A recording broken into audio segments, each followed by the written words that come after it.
Bitter melon, otherwise known as Momordica charantia, is a fruit that has been used in healing systems all across India, Indonesia, Turkey, and Japan for the past 700 years. It's actually a tropical vine that belongs to the gourd family and is closely related to zucchini, squash, and pumpkins. But it's different in the fact that the seeds, leaves, berries, and fruit peels have about 228 components. That's a lot to discuss. It is rich in vitamins A, B1, B2, B9, C, and E, and minerals such as calcium, potassium, zinc, magnesium, and so much more. But there's about 4 special ones I want to focus in on that are going to be the stars in today's video. You want to stay tuned for this one since we'll be diving into a fascinating topic that's been generating a lot of buzz lately. Bitter melon and its role on metabolic health, specifically how it can help normalize blood sugar levels and trim the waistline, acting like quote-unquote nature's Ozempic, which we all know Berberine to be. Could bitter melon be even a better solution?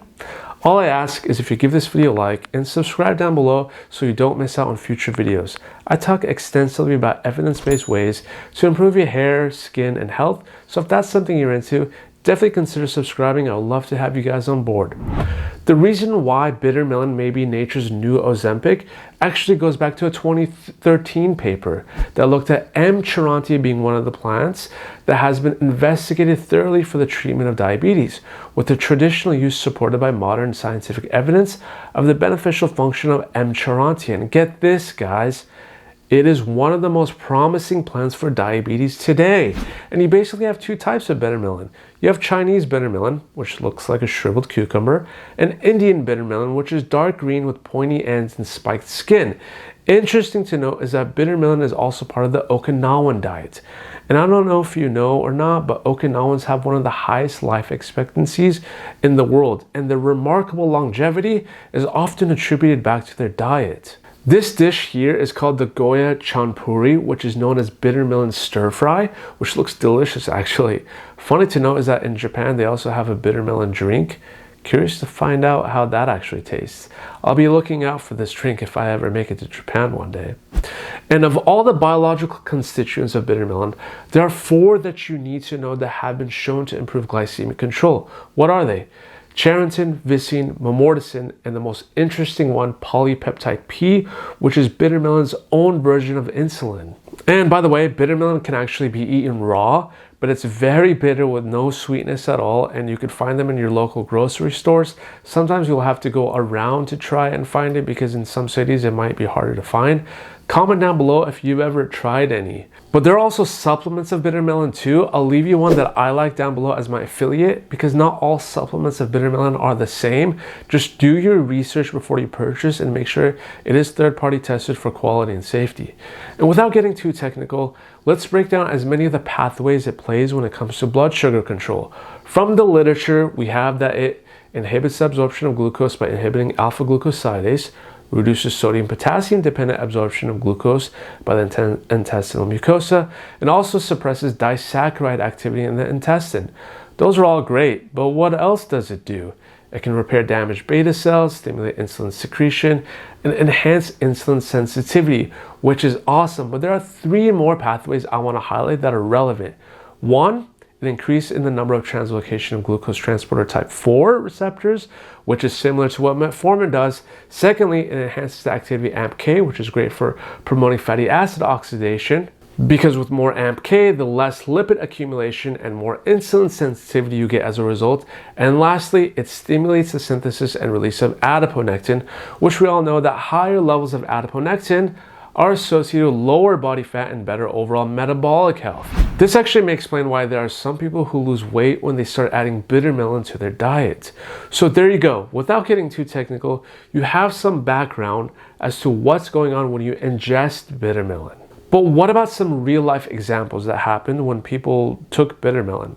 I won't go into all of the studies because we might be here all day, but one that stood out to me the most is from a 12-week randomized clinical study where they took 76 Korean participants who had pre-diabetes, right?